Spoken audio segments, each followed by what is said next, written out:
Welcome to a Better Choice podcast brought to you by ABC Pregnancy Resource Center right here in Lake Charles, Louisiana, where we're going to get to the heart of the matter. I'm Becky Girola, Executive Director. And I'm Marietta Laughlin, the All Things Girl, and we are so glad to have you joining with us today.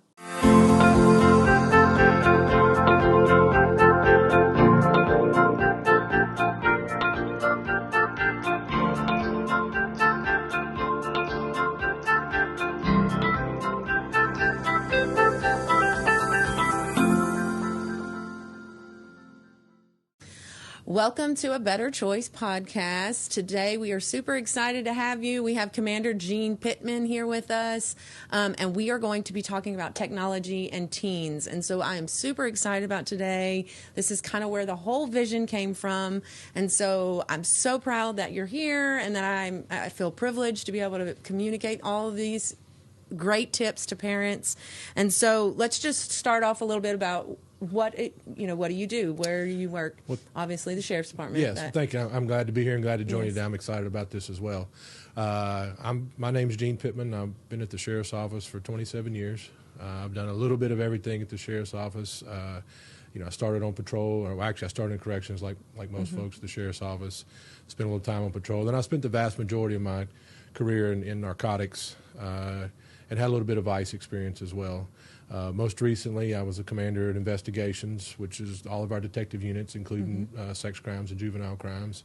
And then in January, sheriff asked me to take over the enforcement division for James McGee, who left and retired and went to be the chief of staff for our new DA, Stephen Dwight. And so for the last 2.5, almost 3 months now, I've been the commander of that enforcement division, which is a lot of the nuts and bolts of the Sheriff's Office, patrol, communications, and some of our specialized units. So you've kind of felt everywhere in the Sheriff's Department, so that's good. Yes. That's awesome. So I've been 27 years now. So awesome. That's a really good accomplishment. Most sheriffs can retire in 25 years, huh? No, we have to do 30. 30, okay. So well, you're close. You're close, I'm getting there, so we'll see.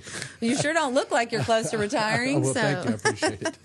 All right, so we're going to talk about cell phones. So what are some different types of cell phones that parents need to know about? Is there a better one for your teenager? Well, of course, the two most traditional, most popular now are the iPhone and, of course, the Samsung, Galaxy phones, Android-style phones. Yeah. And all that really means is they operate on a different system or a different software system, and that their own patented systems or whatever. Is there really a better one, more better than others, one that's better than others? Not necessarily. iPhone is traditionally thought of to be the most secure. Secure only in that it's harder for us to get in them, really, or even a bad guy or whatever to get in them. But there are other, you've got I've got a list here of some of them that the guys gave me. I saw that Motorola Razr. Motorola really? Razr. Yeah, still have those. Believe it or not, a lot of these questions I ask because I'm not. I sit behind a desk all day long now, and so I ask some of the guys that still do these types of things, our vice unit, our juvenile unit, our sex crimes unit, and so we sent out an email to those guys, and they kind of gave us a little rundown, particularly in the phones, not as familiar with the phones. But yeah, some of these others, even the BlackBerrys, they said are coming back, really? So that's a little interesting to me. So I know, you can't really do much internet on BlackBerry, at least not that I remember. Yeah. So, hey, I'm for it. If we have to get them back, we can get them back. Okay, so what is social media doing to our teenagers, and what are they using it for that we may not know about as parents? Well, here's the deal with social media, and I would guess if we had one theme for today's discussion, it's really no different than whenever we were children or our parents were children. You just really need to be involved in your kid's life. You really need to be ever present and know what's going on. And all this means in this world, in this day and time, is that we just have to do it in a different way. Yeah. So, when I was a kid, our parents needed to know who we were hanging out with and where we were going during the day. They cut us loose in the neighborhood. Yeah, we came home at streetlights. Right, exactly. But they had to keep up. We had to let them know where we were going, or we needed to let them know we were going to be at a friend's house, or a phone number. That's just not the case these No, days. 'cause It's they have much their more, own thing. while it may be easier in a lot of ways with some of the apps that we have, Life 360 and some of these others that track You can our pause kids. that and turn it off, and they know that. it may be easier to track them in some ways, but it's also more difficult to know what they're doing. Social media, particularly in the last year, has had a huge impact, I believe, because with COVID and the at-home learning and the kids being at home all the time, let's face it, even though we're home with our kids all day long, are we really We put them in over a their corner shoulder and every let 'em day play. long? Yeah.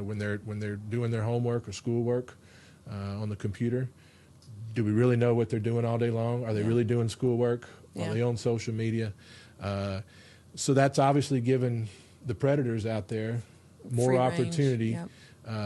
to get into our And they're kids' at home, lives. too. They are. They're at home What too else do they because have they're to not do? working either. So instead of 8 hours a day at school, they're 8 hours a day. They're 24 hours a day at home. Yeah. And they're on the computer more than they've ever been, and potentially on social media more than they've ever been before. Absolutely, yeah. So it's bad.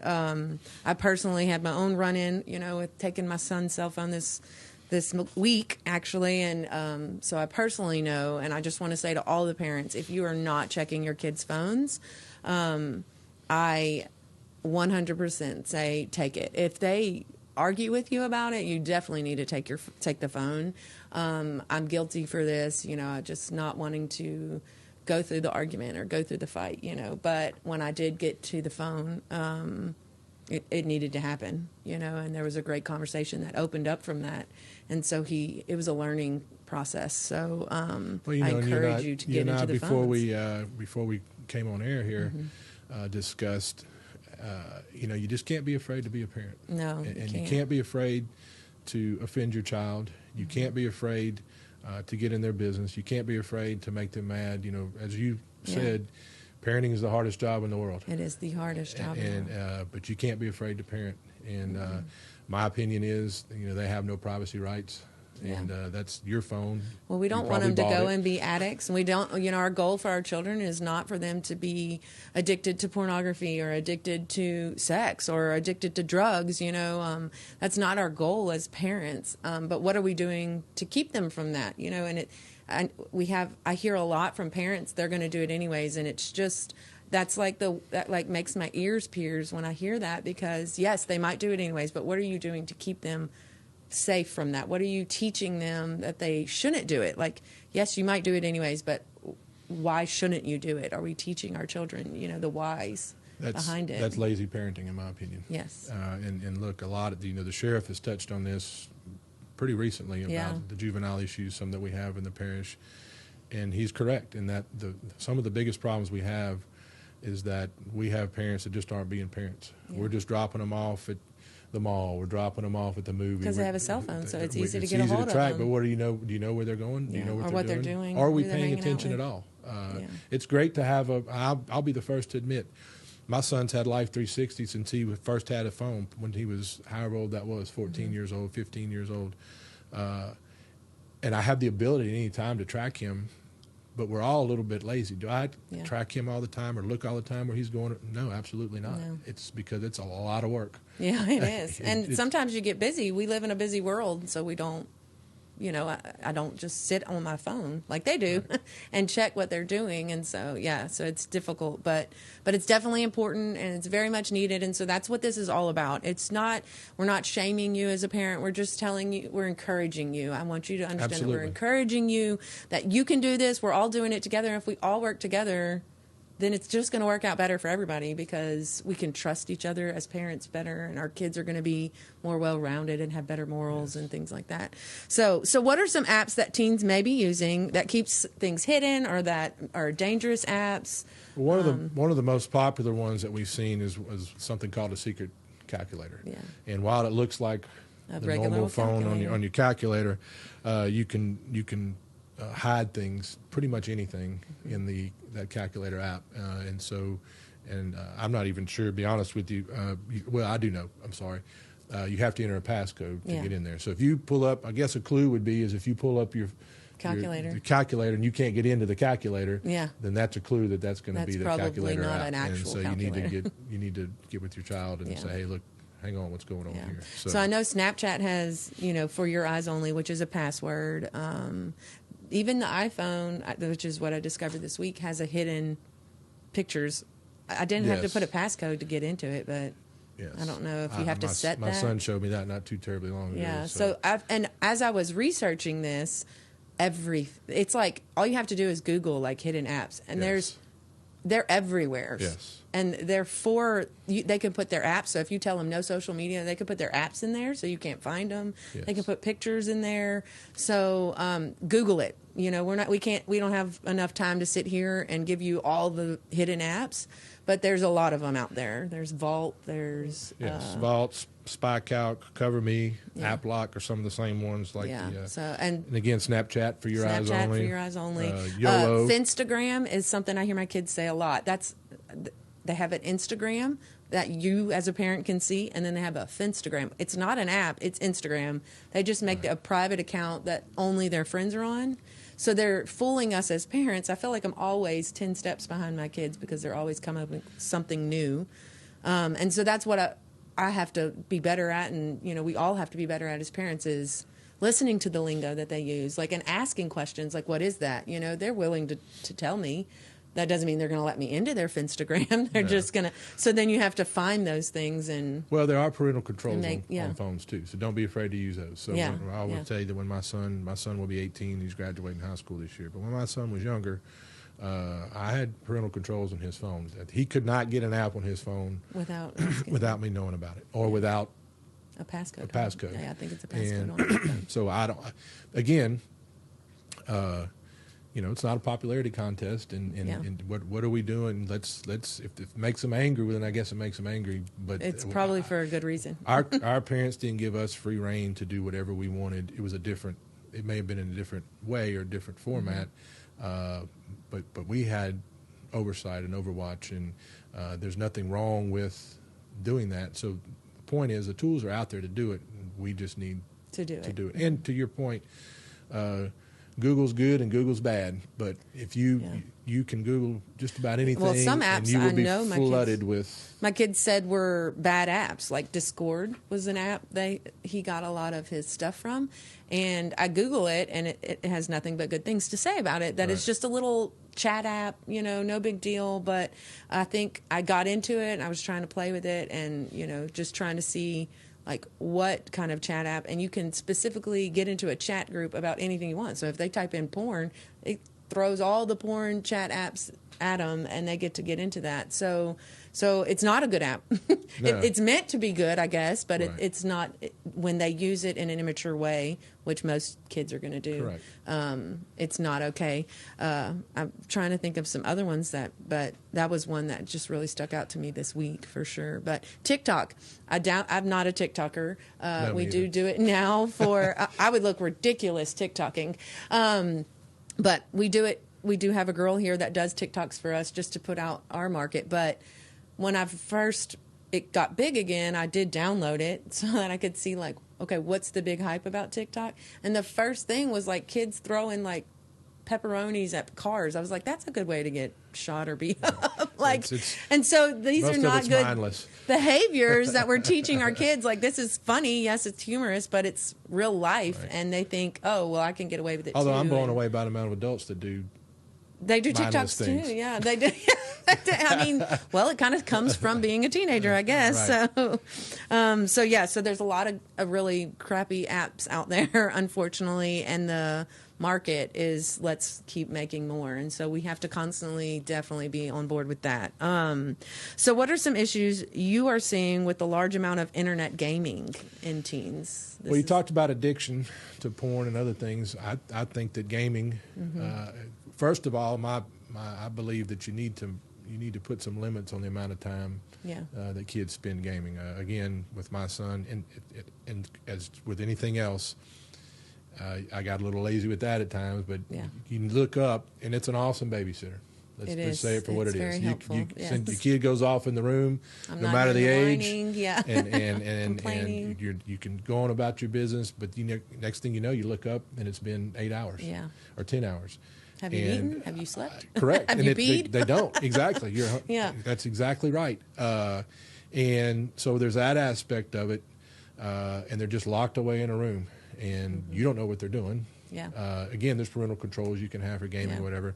The biggest problem with gaming, and again, I believe for younger kids, probably not such a great idea, is whenever you have social gaming, I would call it. So when you have online gaming, which is pretty much internet all gaming, games now. and I feel you like have that's the only ones these they want to play. interactive games with other players, and you have no idea. They have no idea. You have no idea if the person's young, if the person's old.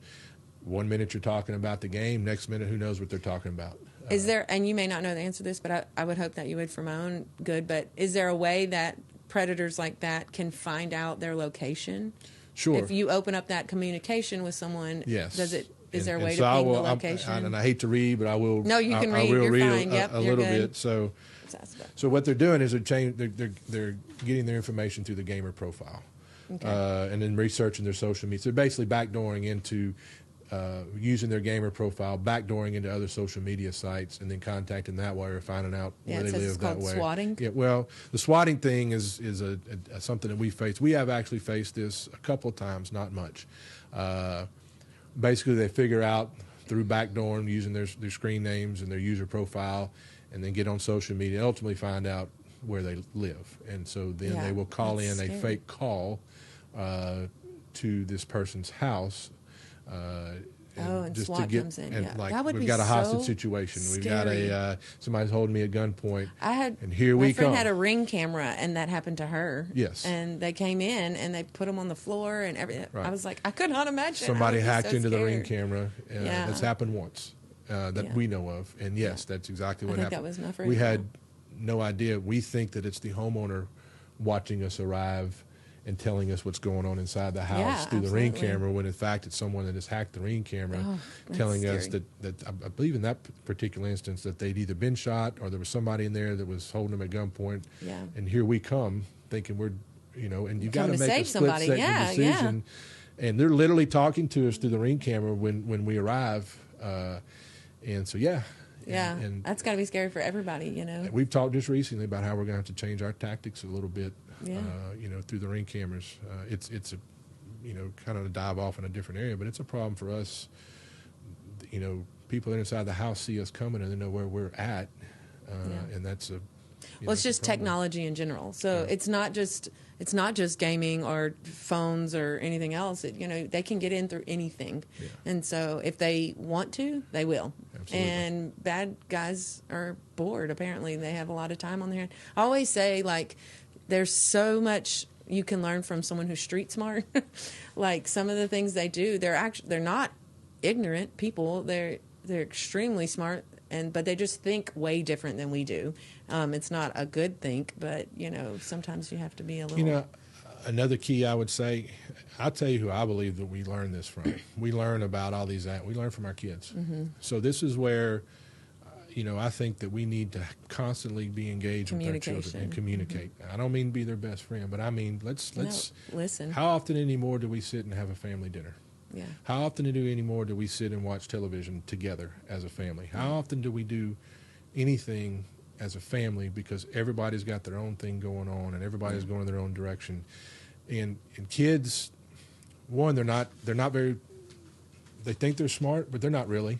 No. And if we pay attention, their ignorance is to our advantage, and they're ultimately going to reveal themselves if you're paying attention. Yeah. And if you're having a conversation with your kid, they're probably going to tell you everything you need to know about all those apps that they're actually I have learned using. that, yeah. So, they're not afraid to tell you. And if they won't tell you, ask their friends. Absolutely. A lot of times their friends will tell you or get involved in a youth group. There's so many youth groups in this area that could really benefit from adults being mentors. And so I have learned a lot just from having a small group of girls that I mentored. They will tell me anything. So they're my little informationers. And so get involved with their friends, be present in their lives. It's definitely very important. That's when they one have thing I've friends learned. over to the house, listen. Yeah, listen, Okay. because like my kids say cap all the time. Like, what the heck does that even mean? But it's one of those words that you got to, they have keywords like for parents coming. I looked it up. There's like teen ebonics. There's a whole language that we don't even know. And so we have to look it up, So be cool, be interested, like it's okay to be a little cool, but still on guard at the same time. So I always. Of course, this year with COVID and it's a problem throughout the country, but in a lot of ways, we here in Southwest Louisiana, particularly in Calcasieu Parish, we're a little bit different because not only did we have COVID and all that brought, we've had two major catastrophic hurricanes, and then an ice storm, and the world for us is we as parents and we as adults are very, and rightfully so, very preoccupied with life right now, and sometimes, unfortunately, it's just human nature. The kids get pushed aside a little bit because we're worried about, hey, are we going to have a job? Hey, how are we going to fix our house? Hey, is the insurance going to pay? We're living in an RV or we're living in a mobile home. We're so out of sorts and so out of whack. I'm living in an RV in my driveway, and my son's pretty much my size and just doesn't fit well. This is a very tall man. So I'm 6'5". He doesn't look like it on the camera, but he's 250, and my very son's tall. about 6'4", 220. He's very tall. So we tried in the beginning. So anyway, he's living with his mom right now, and so I've kind of missed 8 months of my son's life. That's sad. And fortunately, I mean, he's a little bit older, but I'm just by circumstance, and this is the case for a lot of folks. By circumstance, I'm just not as involved in his life as I had been and should be. And again, through no fault of anybody's own, but things happen when we're not involved. Yeah, they do. They get bored very easily. I mean, my kids will say they're bored in 5 minutes. I'm like, it's okay to be bored sometimes. Well, we don't go outside and play anymore. So. No, we don't. That's part of the problem. I'm like, well, go do something. If you're bored. Right, go ride but a then bike it's or even whatever. scary just sending them to the park sometimes, because they're doing things they shouldn't be down at the park. But you can't keep them inside. So I want to just introduce, this book is called Your Teenager Is Not Crazy, and it's written by two they're psychologists or psychiatrists, I'm not sure, but they're married. And it's an amazing book. So if you haven't read it, you definitely need it. I don't read books, but I audibled this book. It's a very long book, but it's great to listen to in the car. But they talk about how the teen's brain is maturing and developing, and it's not prepared for things like alcohol. It talks about how their testosterone and hormones are coming in. It talks about good diet. I mean, it literally talks about every question you would ever have as a parent, why they do dumb things, why do they forget everything, why do they not do their chores, why do they not do this. It's all in the book, and it goes back to their brain, and you said kids are stupid and they don't know as much as they think they do, and that's true. But it's scientifically true. Right. They really are dumb, right. But it's just because they haven't learned it all yet, and so they learn through behaviors, and so we have to create healthy boundaries. So the book's an amazing book. We will have some at ABC that I'm going to give out because it opened my eyes to a lot of things. So I know that's completely off technology, but it helps. I'd like to touch on something you said there. That's another parenting issue or something we need to think about as parents, because your point is very valid, and I learned this as well, that they do not have the capacity to make some of the choices. We are giving kids too many choices, meaning we as parents are allowing our kids to make choices about things we should not allow them to make choices about, because they literally don't have the mental capacity to do it, the maturity, anything to be able to make such decisions. And at some point in time, we started giving kids the ability to decide things that used to only adults decided, and I think we need to take some of that back, because we're setting them up for failure. There's no way that they have the ability and capacity to do some of the things or make some of the choices. Hey, go to this party but don't drink. Hey, go to this party but don't do drugs. Yeah, but then as parents, we're at home having friends over drinking, so we're teaching them. We have to teach them through our own behaviors, and I'm not saying like don't drink. No. I'm not a big drinker, but show them that you can have a good time without alcohol being involved, and that you can be responsible, and and don't invite the kids over and say, we're going to let them drink just because they're here, because that's not okay either. You don't know if the parents are okay with that, and it's not good for them. It actually is what creates addiction, is when they start at a young age drinking and doing drugs or whatever the case. Vaping is huge now. The statistics are outrageous. Like 90% of high schoolers have a vape. So I think you could very easily draw the conclusion, the parallel to addiction. I think some of the app stuff, the social media stuff that kids are doing is in some ways addiction driven. So you just get in the habit of, I check my Instagram all the time. I check this all the time, constantly on your phone. I catch myself doing that. I'm like, too. Really? What am I looking at my phone for? It didn't even buzz. Absolutely. I check my email 100 times a day or whatever. Facebook. I'm not a big Facebook guy. I'll get in there, but it's just those, even adults, that you're pretty much little addicted. red number That's just pops up. That's just what you do. And so, again, by letting kids do these things and not putting some controls on, hey, look, here's one thing I used to do with my son. At one point in time, I noticed he was constantly on his phone or constantly whatever, to the point to where he could hardly concentrate on homework. So the rule was, when you get home, your phone, in my opinion, the only reason a kid of a very young age should have a phone is so you can get in touch with that's them. it. Yeah. And the fact that we're even allowing sometimes kids to have these apps for anything, if you have any business on the phone, anything other than for mom and dad to reach out to you or you to reach out to them. And we don't ever talk to parents anymore. Like, I remember my dad was like, well, I need the parents' number. You know, we don't ever ask for that anymore because our kids have cell phones. I think we should still ask for parents' cell phone numbers. I would make him sit it down on the counter when he got home. Yeah. If somebody calls you, you'll hear it ring. If somebody sends you a text message, you'll know. Otherwise, you're home. I know where you are. You don't need your phone at home. Yeah. Put it on the counter. Pick it up in the morning when you leave and go to school. Yeah. And that drives them crazy because does. They don't like putting people on red. Apparently, it's a really bad thing if you leave someone on red, whatever that means. So yeah, kids are crazy. And yeah, if we go back to gaming, just real quick, I just want to touch on this because I have this own issue with my own kids. Our kids don't know how to be social anymore. And so, and it comes from cell phones and technology and internet gaming. And I'll go in to do my laundry, and my son has a computer. We have a computer room, and that's where he's got all of his gaming stuff set up. And he'll be screaming at someone, probably because he just lost or they're not helping him out in the game. And so I go in there, and I'm like, who are you yelling at? And he's like, it's just a guy on the game. It's not a big deal. And I'm like, it is a big deal. We don't talk to people that way. So that's another thing I want to encourage all of us as parents, you know, is trying to remind them, like, that becomes a habit, you know, and you don't get to yell at people just because they're not helping you out. That's not how you be good sports, you know, and stuff. So, well, just like anything else, it's another bad habit that creates it. You get used to texting. Yeah. You know, it's a lot harder to be ugly to somebody face to face when there could be a consequence to that. And vice versa, you can't read. Right. Like, so you could take something completely wrong. Absolutely. When that wasn't. I don't know the answer to that. I'll use emojis a lot for that reason. We are what we are as a society. Yeah. We're not going backwards and all that. But yes, I see it. We see it in our profession. You know, a lot of our profession is communicating with people and talking to people. De-escalation is a big thing. Well, you can't de-escalate in 150 characters or less. You need interpersonal, social skills to do that. And let's take this year again. We've got a whole year of kids that have had little or no contacts with humans, face-to-face, friends, or just social having structure in general. None. Structure. So it makes a bad situation worse. We have a problem.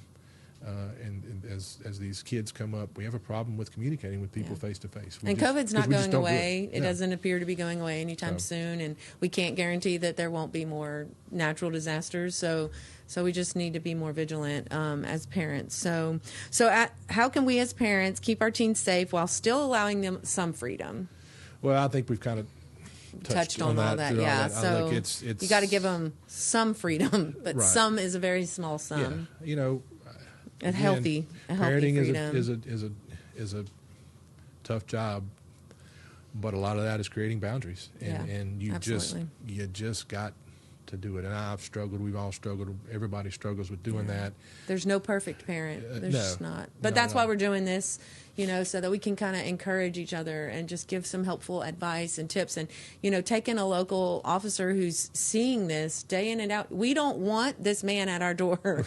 I don't want that phone call. And I know y'all don't either. And so he's here to help us keep that from happening. You Absolutely. know, nobody ever wants a man in blue to show up for any reason. You know, most of what we do is what I would call, you know, response. We respond to the need. So if we create a situation or we try to do some things that keep folks from needing us, Yeah. okay, but we're through as parents that we're keeping our kids from being involved with sexual predators. Yeah. Or, you know, all the things that we just talked about, then that makes our job. The goal is to not ever have us standing at our door and doing things Yeah, like this. absolutely, yeah. Certainly help. Yeah, so this will with hopefully that. prevent some of that in Absolutely. the future. And so we're so thankful for Commander Pittman coming out and talking with us today about technology. He will be back tomorrow on here. We're going to be talking about some dangers that are in our area that we need to be protecting our kids from. So I'm super excited about that as well. So don't miss these 2 days. Hopefully you're with us this whole week. But thank you again so much for coming out Absolutely. today. I thoroughly enjoyed it. I appreciate you having me. Thank you. Have a great day.